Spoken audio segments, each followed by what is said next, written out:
Teresa, did you want an addenda? I have an extra one. I printed it. Someone should use it. I could tell you. Oh, shoot.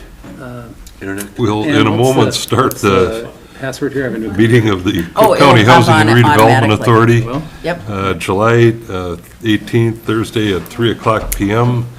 And we're live at this point, and our meetings are recorded. And if they're available for people to see, if need be. In the meanwhile, I note the presence of a quorum. Commissioners Olson, Hanson, O'Brien, and Gabler. Commissioner Somnus has an excused absence due to having to change the meeting date from yesterday to today. She's got other things on her schedule, but first of all, let's see, we should approve the agenda. We've all had the agenda. Is there a motion to approve the agenda? O'Brien moves to approve. I'll second. Been moved and seconded. Any discussion? All those in favor, say aye. Aye. Aye. Same sign, if not. Okay, approval of the June 2024 meeting minutes. And is there a motion to approve those minutes? I'll move to approve those minutes. And I will second. It's been moved and seconded. Any discussion on the minutes? Otherwise, all those in favor of the motion say aye. Aye. And opposed? Next item is a public hearing on Resolution 24-8, and we'd invite any members of the public. I don't see any, so we'll close the public hearing and continue on with the agenda. There's an opportunity for public comment. I note the presence of Teresa Vidia from the Economic Development Authority. Anything to report, Teresa? No, the EDA approved earlier this week conveyance of the property to you, so. Great. Thank you, Director. Thank you. We'll move to new business. First item is Resolution 2407, approving the acceptance of real property from Cook County Grand Marais Joint Economic Development Authority for the purpose of supporting the construction of single-family homes in Grand Marais. Director Hale. Thank you, stand-in Chair Gabler. This is the property we talked about and Director Bida just referenced. This is for the property on West 2nd Street. The goal here is to provide this to Hamilton Habitat so they can have access to construct 2 homes. And my understanding is they already have the contracts and the buyers for those homes. They had them for another site in town on 11th, and that they have to pause that site, so they found this other alternate site. And the EDA owns that property, this sort of narrow, I should say wide and shallow piece of property on West 2nd.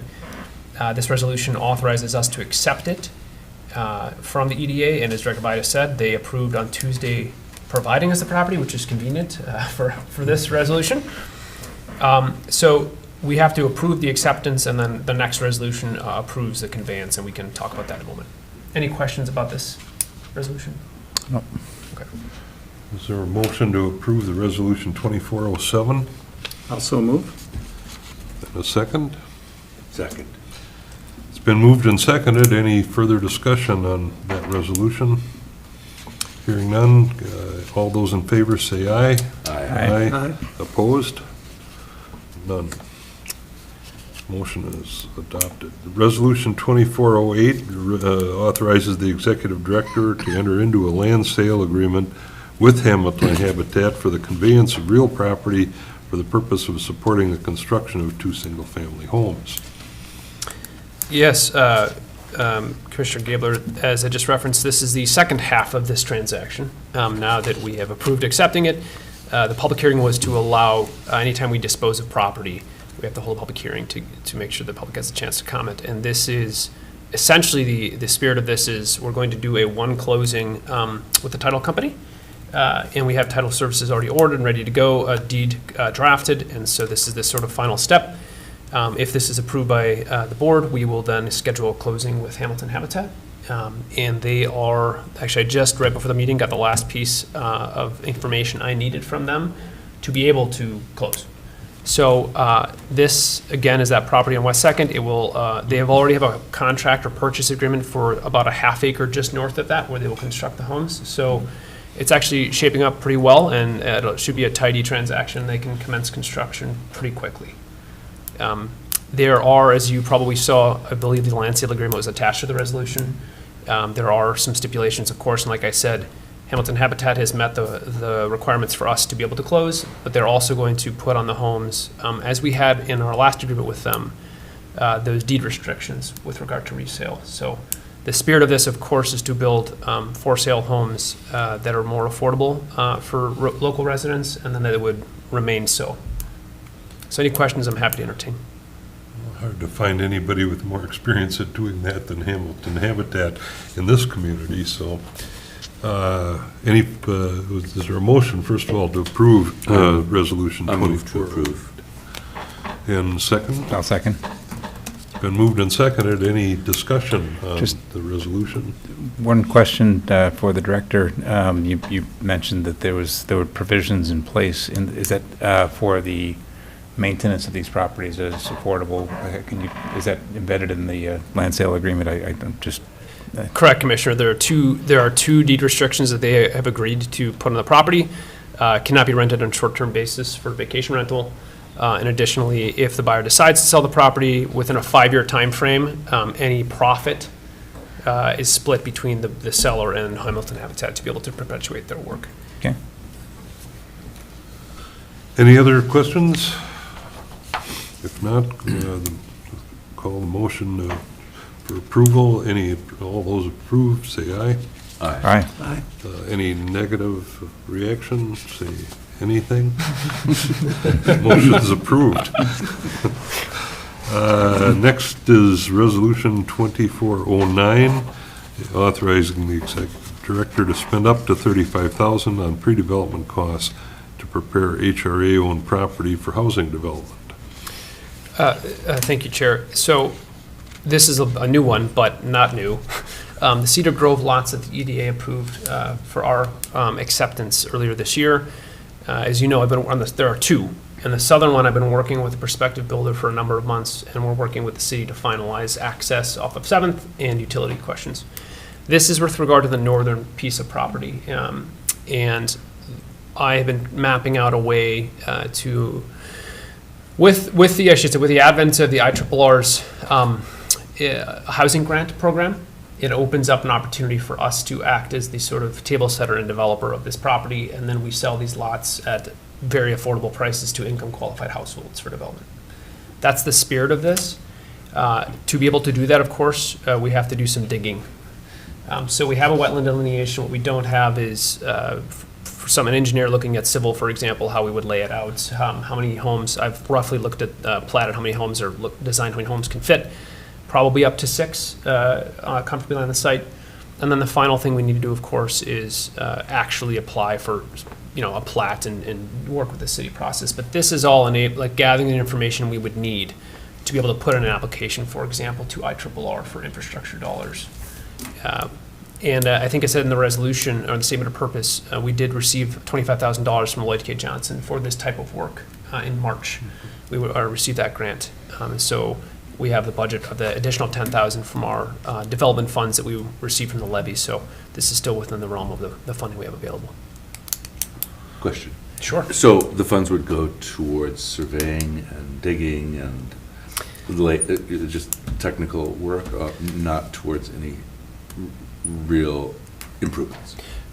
Yes and no, Commissioner. The funds, so the grant that Lloyd K. Johnson provided was for pre-development activities such as wetland delineation, which we have, but surveying, civil design, platting, geotechnical, all of the site preparatory things that are needed before you can get a project in the ground.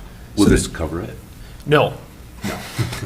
No, it will not cover it. I should say it's unlikely to cover it unless we have some lovely pro bono work that people want to provide, which we're open to for the record. The spirit of this, though, is we have a little bit of information and we have more data because of the site below here, too. We're looking for enough to set the table so we can make a compelling application. if it makes sense. So I have to shop around to see exactly the services and come up with the scope of work, but this will give me a little leeway to look at what we need the most and then have some funding available to pay for that. And of course, as I said in the statement of purpose and in the resolution, we have our procurement policies and our spending thresholds, so this will all be in accordance with those thresholds. Is there a motion to approve Resolution 2409? Also move. And I will second. It's been moved and seconded. Any further discussion? All those in favor say aye. Aye. Opposed? Then on to Resolution 2410, approving a development agreement with Bjorkberg Grand Marais LLC, which includes a grant of $180,000 for the purpose of supporting the development of new single-family homes. Yes, this is the lion's share of the bulky packet you received, so apologies. There's no way to not include all that information.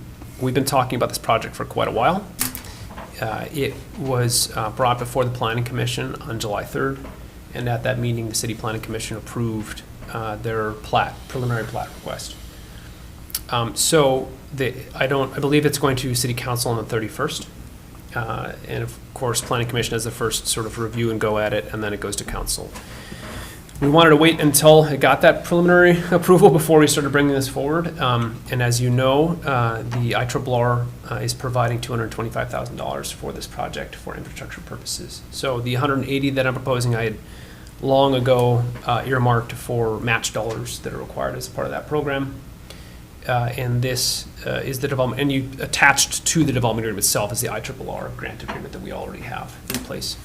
This is sort of the last, from our perspective, the last sort of box to check to ensure that we can proceed.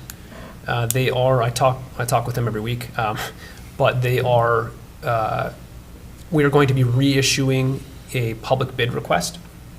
In some very recent conversations that the EDA director and I have had with IRRR, we're ironing out some of that process because they've had some, this is a new program still, so we're still working some of those things out.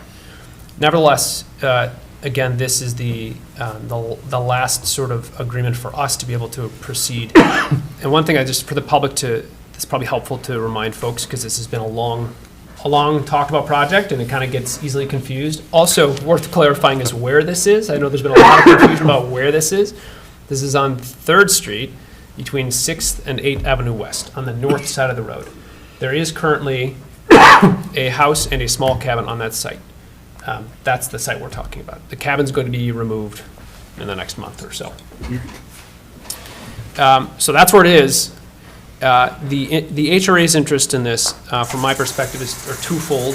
One is we need all housing, and Hamilton Habitat is sort of a case study for how expensive infrastructure is and why it's why it's so difficult to build. So this will enable the construction of 19 homes. In that 2.5, give or take, acre property.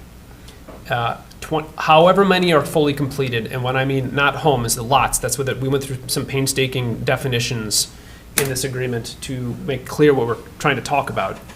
The HRA is interested in making sure that infrastructure is completed for all of those lots. So in the event, for example, that this developer didn't build them all out or whatever, we still have ready to go, build-ready lots in city limits. That's a win either way. Of those, however many are completed, 25% of those will be reserved for income qualified homes. And the developer submitted an application to Minnesota Housing last Tuesday or Wednesday for impact funds. And those funds will buy down the cost of the house so that they can sell them to income qualified households. So again, the two things that I think that the HRA is trying to, like the benefits for why we're doing this are, one, more house, like more pad ready, you call them, or build ready lots in city limits, period, up to 19 of them. And two is a quarter of those will be reserved for income qualifying households and that product. So happy to entertain any questions you might have about this long agreement. And we're contributing the $180,000 from the county's ARPA funds. Correct. And that's a good, thank you, Commissioner, that reminds me. The American Rescue Plan funds have to be committed by the end of the year. They were received, I think, by the county in 2021, give or take. And so 2024, they have to be committed and spent by 2026. So to some extent, there is an urgency to make sure we don't let these dollars go to waste.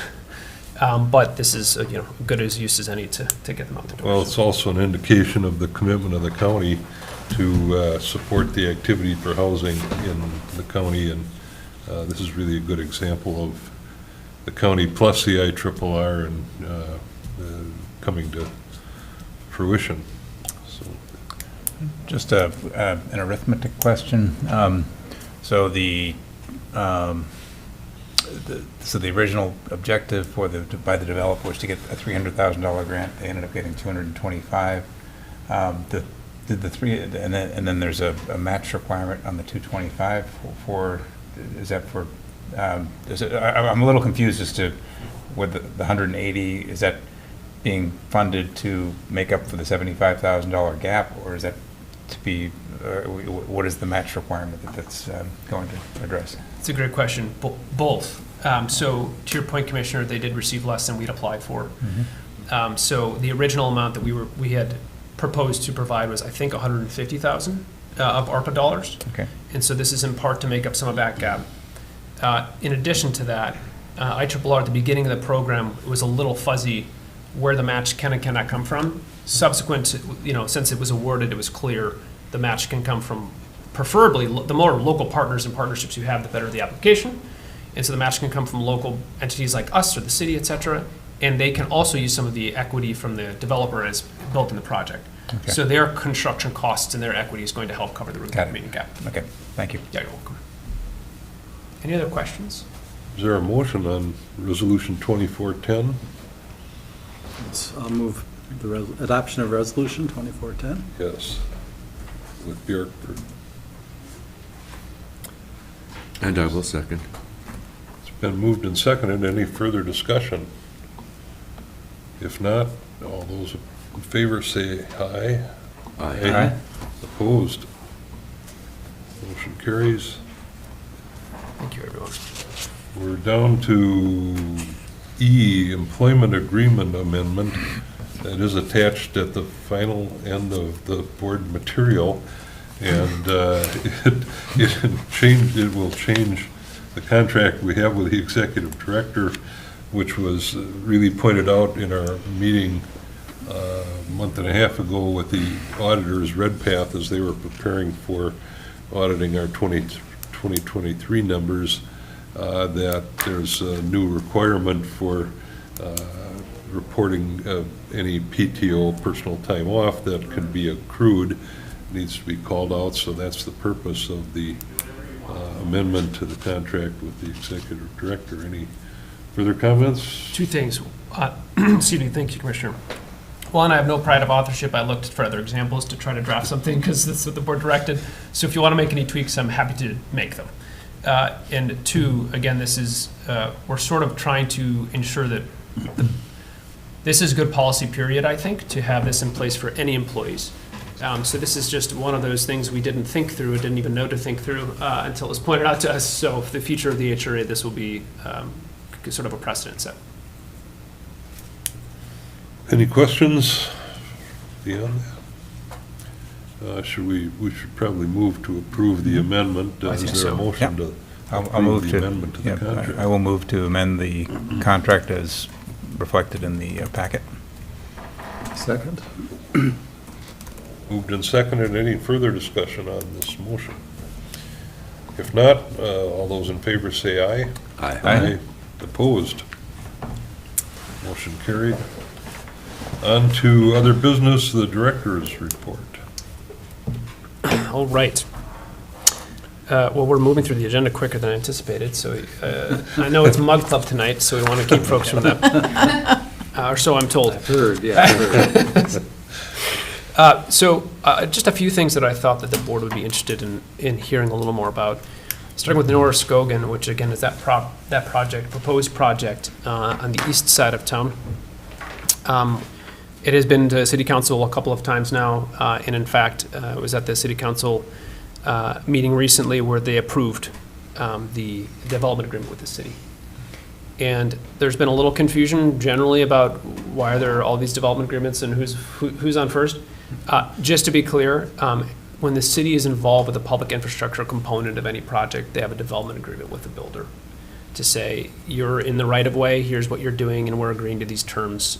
Public utilities, private roads, private road utilities, et cetera. So it lays all of those things out.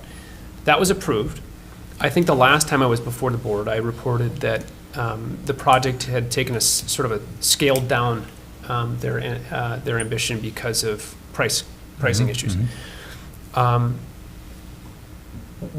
met with Kim Wolf, who's doing this wonderful work pro bono on behalf of the project, and I met with Jane Penner, who's the sort of proprietor doing this. They've changed their mind. We're going to try to do the full 11 houses. And in part because we're getting prepared to submit an application to IRRR for infrastructure dollars. From our perspective, 11 affordable homes is a pretty good deal. And we're also contemplating including, and I just had this clarification with our attorney this last week. There isn't a lot of precedent for this when we're working through this, but we can include the requirement if the developer agrees to these terms that the homes be sold to, and this is included in the packet here for the development agreement we just approved, that the homes are sold to people who live and work in the community.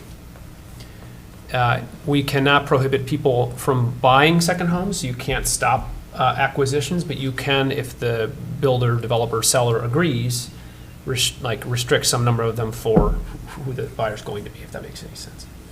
It's kind of a nuanced distinction, but from my perspective, it's great because it means we can say you have to homestead this property and it has to be your primary residence, and you have to provide proof that you work for a company in Cook County, because that's the spirit of this project.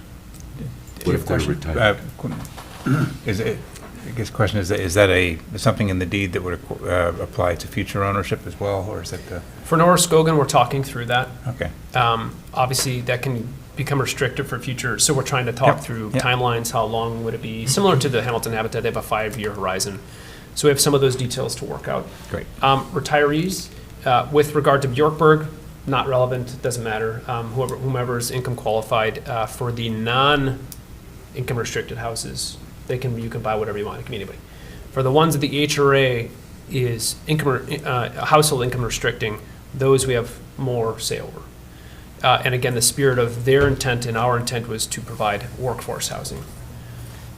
So, having said that, we're going to prepare for, we're just talking with her today, for an application to IRRR, probably between 350 and 400,000. I'm waiting for some feedback from our colleagues at IRRR to make sure that we time this. This is sort of another Tetris game, because they have a contractor lined up and they have estimates and they don't want to spend too much. It's a lot of like a Gantt chart that keeps moving. So that's project fun. Anyway, I just want to say that I think I'm excited because we're going to go, shoot the moon, so to speak. And I think it's a better deal for everybody if we can get the funding to make all 11 happen. Any questions about this project? Okay. The Heights, several of you are probably familiar with it. Just two things I wanted to highlight. One, the building, as I reported, I think last month, the building has shifted slightly because the underground parking feature is removed. As a result, the variance that they received previously for the height is no longer effective because the variance was for specific reasons. And the building has moved and the project has changed. It's 36 units, same design, et cetera, except for the basement is no longer there. So they are, with the solar and more explicitly, the elevator chase is above the 35-foot height limit by about 2.5 feet. So I just finished reviewing last night that application and making comments, and they submitted that to the city. And that will be on their, I believe, their next planning commission agenda as well. So they're going to be asking for a variance of approximately 2.5 feet because the elevator chase has to go above, so that the elevator can go up so you can get to the top floor. And The penthouse. Yeah, you're the penthouse. No, that is what they're called. Is it? That's an elevator penthouse. Oh, I'm sorry. Yeah. So this penthouse has no walls or ceiling, or it is the And no roof. occupants. No occupants. Yes, the elevator penthouse is quite roomy. So that, I want to update you on that. Hopeful that the planning commission will work with the project on that. I'll be joining them for that. No, I will be out of town, actually. Anyway, 50,000 is the other thing I want to talk about. So I was talking with Gary Latz, their project manager. And there are some good news in that they're getting some good feedback on pricing, especially since they changed the design without the basement, et cetera.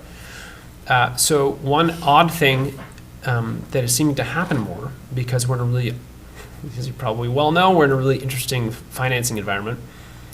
Not only of course, are banks a little more leery than they used to be, they also are interestingly, they have less liquidity than they used to. And so they're looking for more assets to hold in place. So why that matters is because they have 3 banks that are potentially interested in financing this project.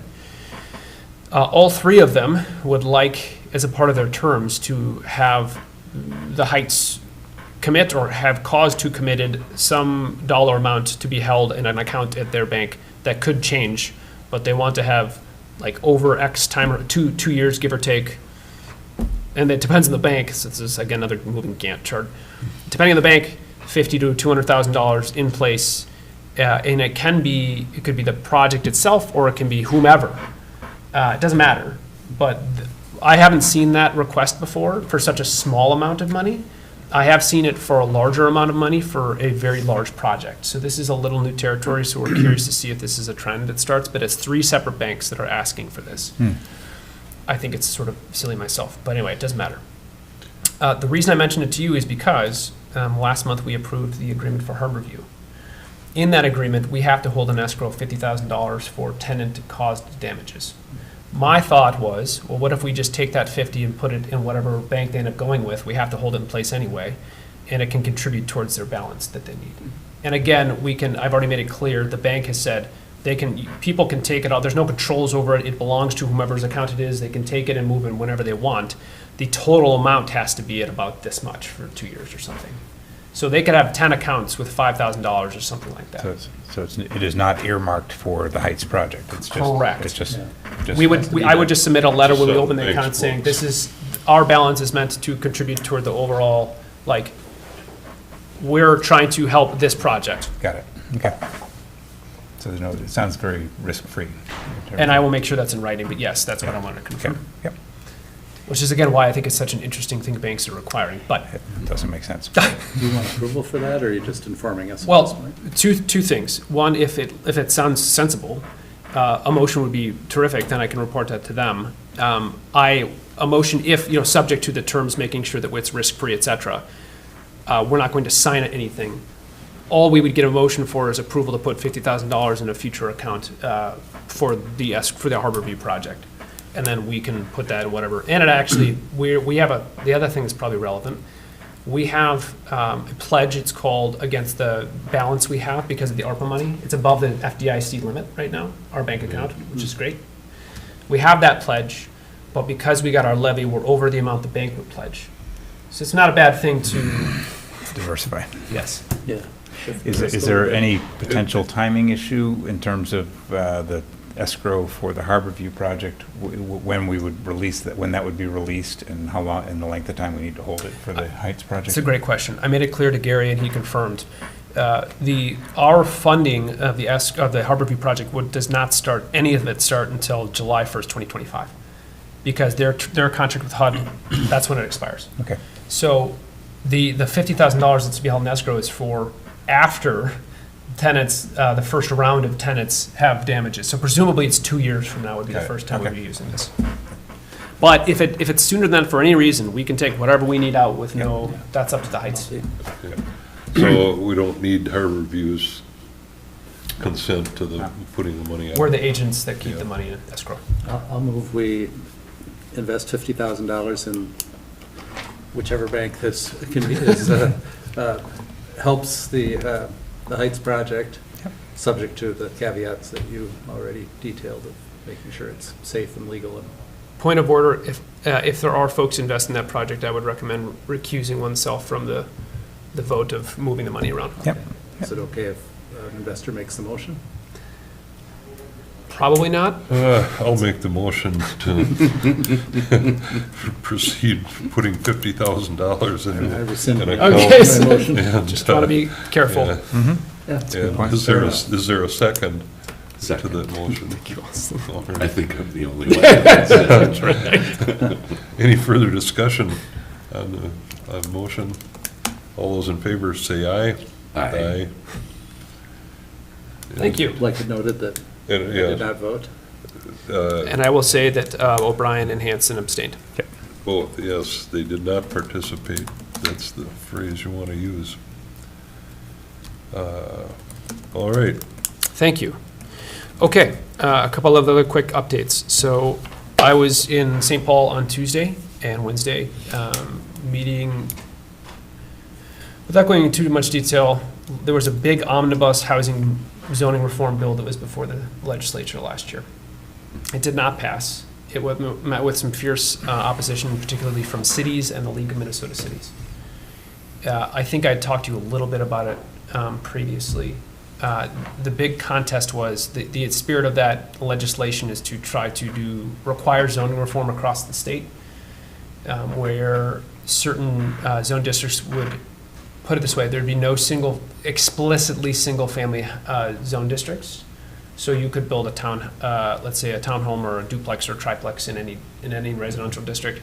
That's one component. The other is that commercially zoned districts would at least be able to be mixed use, if not multifamily in nature. Okay. Of course, the spirit of it is to increase the ability to develop across different zone districts and eliminate things like, redlining, blockbusting, those sort of things. I worked with the legislator last year to try to provide some language, and this year I was invited to continue to participate. They probably regret that. I am trying to, on behalf of Cook County and more rural communities everywhere, provide an outstates perspective. And so I was in St. Paul meeting with that group, and we're meeting every week until I think December, once a week, not in St. Paul, on virtually, to try to hash some of these, because there's some pretty sweeping propositions in there. And as all of us know, Edina is very different from Hovland. So what would be some of the potential policy wins that, for a rural county like Cook County? Well, it's a little difficult because we're still trying to discern what the thresholds are from this is how amorphous it can become. Is it based on population? Is it based on density of population? Is it based on, what metrics do we use and who does it apply to? Some of the things that I'm trying to champion are things like ensuring, the Grammar has actually done a pretty good job of doing some zoning reform, but there are, from my perspective, there are some things like needing a CUP for anything bigger than 7 units. That can be pretty prohibitive. I can't think of a 7-unit project. It just doesn't make sense from a multifamily perspective. So last year, this League of Minnesota Cities and other cities agreed to a lot of terms subject to they all required CUPs, which sort of negates the purpose of changing the zoning. So I'm trying to be careful and recognizing the spirit of this is to increase the ability to develop more affordable housing across the state, while also recognizing one-size-fits-all doesn't really work for Minnesota. And I can't speak on behalf of any other community, but just trying to bring in some more rural perspective. But if the language is approved, there will be some new by right zoning where things can't be administratively held up for 2 years and the project dies. That sort of tactic that they've seen happen in some metro communities where they allow it, but it never gets approved. So they're trying to address an awful lot in one bill. So even right now we're talking about, should we break this up into more bite-sized pieces? It might have a better chance of at least passing some of that legislation. So I was down there for that. It's longer than I anticipated. Sorry. And then coincidentally, I was able to meet with the developers for Temperance Trails in Bloomington at their office. The original our development agreement with them states they need 10 units, at least. We were hoping for 19 to 21 in that range. I will say that site is the gift that keeps on giving. The capacity of the well now remains a little uncertain. The power lines, as I talked about, they're pretty good sized power lines, 3-phase power lines. And now that we have the actual easement recorded for the campground, for the school and the community center, they've had to redesign the site because the original design doesn't make any sense. So they've been working closely with the county land use department and with me, and I think, long story short, we have a roadmap that Neva just sort of gave the thumbs up to yesterday, and they will have all their stuff submitted, so it will go before Planning Commission of the county on the 11th of September. If we, go ahead. They've stayed in touch with the town on these changes as well. I'm sure the Well, town's well aware of them. The town is yes and no, because it's sort of been a chicken and the egg. We need to make sure the county was comfortable with all these changes. Once the county says, that looks good, and we have the application put together, we notify the township and say, hey, this is going to the planning commission at the county. The end goal, again, I've found this is helpful for public purposes. We own that property. They would pay us what we paid plus an administrative fee to get it. In exchange for that, they are building, 25% of those homes will be sold for $290,000 or less. And they have to build at least 10 to remain compliant. So at least, we'll round up, by the way, so it's 3 homes. There's no 2.5 homes. They asked, and I clarified. So obviously, the more homes, the better, but we have to make sure that they comply with the wetlands and county regulations and such. Any questions about that? How many homes are they planning to build at this point? Well, right now, to make sure that we meet the deadline of closing by the end of September, they are bringing to the county a phase 1 that includes 10 homes. Got it. There will be another probably 7 acres left, and then we can determine how they want to lay that out and design that. We just want to make sure that we don't. They want to get started now so that they can start putting houses up. Ideally, they could start in probably October, but realistically, they want to have everything ready so come the spring, they can just go. And they can start, honestly, over the winter, they really want to start doing some pre-sales and start doing marketing. But they can't do any of that until we have approval for the project. I was curious, we have a sign out there that the site's available, and are they getting any calls or interest off of that? It's too early to commit to anything, obviously, but. Well, that was a whole other conversation, Commissioner, because they wanted to put sort of a site map, but that's now changed, and a picture of the housing. But the real estate agents that they're working with out of the metro don't want to do any of that until they have the approvals, which makes sense. You don't want to advertise something unless you have the right to do it. So what we landed on is coming soon, and then they'll update it once the county approves if the county approves their preliminary plat. But yes, I've had 4 people interested, talking to me, that would be interested in that. And it's probably not surprising. It's folks that are often retired that live maybe a little further out, who don't want to be so far out, and maybe are downsizing. And it'd be nice to be able to walk around the Tofty area. So that's it for that. Land use already talked about that, continuing to be a part of these conversations, presenting next week at a zoning conference. They must be desperate. Financials. I suppose, did you want to give a committee report during committee reports? I can do it. There's not much to report, and that's just that we received a letter from the Redpath auditing firm, consistent with Bill's report last month, and they just report that the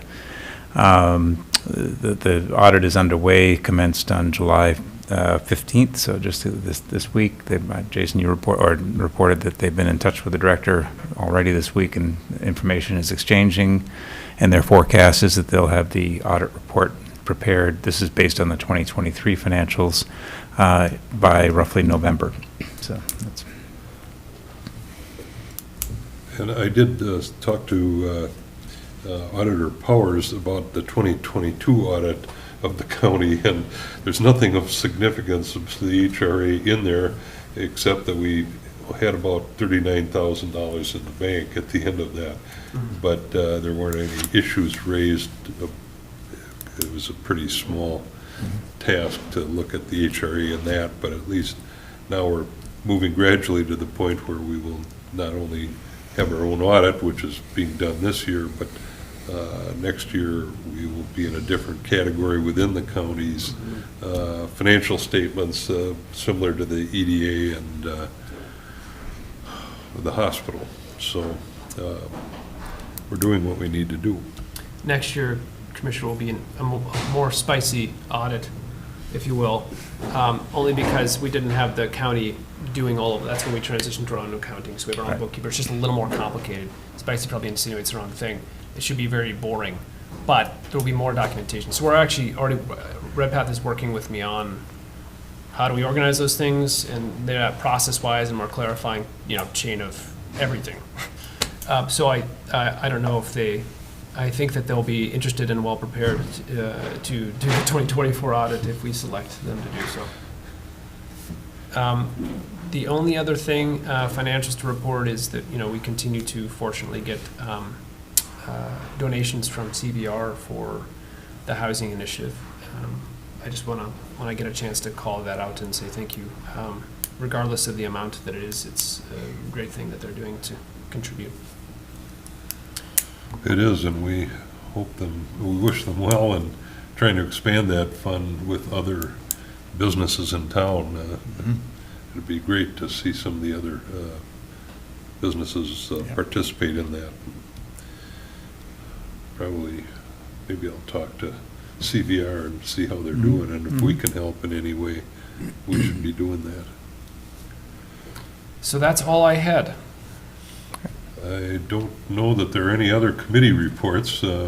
Personnel Committee hasn't met, and I think that's pretty much the sum of our committees at this point. Any other thoughts of other commissioners here that you want to bring up for attention for the rest of us? One short item, just to follow up. I think at the meeting last month, I had reported that Cook County Local Energy Project had submitted an application for a joint project working with the HRA and with the public health for the expansion of the envelope improvement program. Unfortunately, that application was turned down. So I've got a debrief call scheduled for Monday to try to understand why. But the hunt is on. I mean, I think it was a worthwhile exercise. I think we're well positioned to try to apply for other sources of grant funding for an expanded envelope improvement program. Well, we'd encourage CCLIP to do that, and Yeah. that's really, I mean, it's useful stuff. And Yeah. any significant progress on any of the current 4 borrowers or 4 grantees or whatever? Yeah, Commissioner, there are 4 that are earmarked, again, because we don't know the total amounts on all of them, but one of them has had, I think I reported, one of them has been approved, the contract. I was just telling Commissioner O'Brien this before the meeting started. It may not be a surprise. Folks are having a difficult time getting contractors to give them responses for relatively small-scale projects. We were concerned about that, of course. So the team's plan is, come mid-fall or so, we're going to circle back with all of those folks and ask them what their thoughts are, if they still want to move forward, have they not been successful. If they can't get contractors to respond, I think the team is going to consider how can we help with that. Is there a way to do a sort of RFP for contractors, and they just do all of the work? Right. We didn't want to do that for obvious reasons, but that may be required. I think it's a good idea. That might be an ideal job for some person, Right. Mm-hmm. And it's enough business where they can say, hey, it's worth my time to respond. It's Right. $20,000 worth of business. So. And they'd report to us. Yeah. Yes, which is part of the reason I was hoping that. Well, we knew this would be a learning experience. Awesome. The royal It we, is. yeah. Sorry, Jason. That's okay, Commissioner. The imperial we, yeah. No, if that's necessary, that's what we will do. We'll find out in the fall, I suppose. Any other topics of discussion? Commissioner Sullivan, anything to add? I'm just really pleased with the projects that are moving forward. I love driving past Gunflint View, seeing all those pipes and big equipment, and just great to see progress happening in our community in many areas. So. Commissioner, I think this is just fun to share. I talked with one of the contractors yesterday on that project. Skillman Company is doing some trucking services. This is the sort of thing I love to hear about. They are hauling the rock off of the site, which there's plenty of rock. And they're able to, because of the size that it's been sort of ground down to, they're able to use it for roadbed. And so they're hauling it to a couple of their projects that are local so that they don't have to haul it from further away Yeah. and are able to remove it from the site and save everybody time and money. I have 2 clients who've gotten their hands on it. Fantastic. I saw some of those, the worker housing that Jeans has on. Yeah. I noticed some big piles of rock that look just like the stuff up there. Oddly similar. I think there's probably a lot of that going on. Yes, the gift that keeps on giving with rock. And there's still a pretty sizable pile if you haven't. And that grows as well, right? Yeah, right. And I've had a number of people ask, can I get some of that rock? And I said, if you have a dump truck, go ahead. And a couple have. They've gone with a dump bed and they've gone and picked, claw drops it in the back of their truck. Otherwise, my understanding is you just call Chris. Yeah, you can call Chris and you can, yep. I'm not trying to advertise that for No, Chris. but, 'cause no.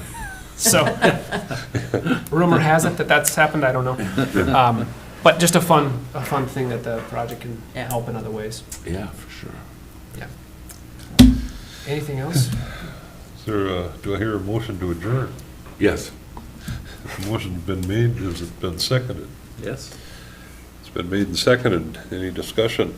If not, all those in favor say aye. Aye. Thanks very much. Thank you, everyone. Teresa, are you able to? Fantastic.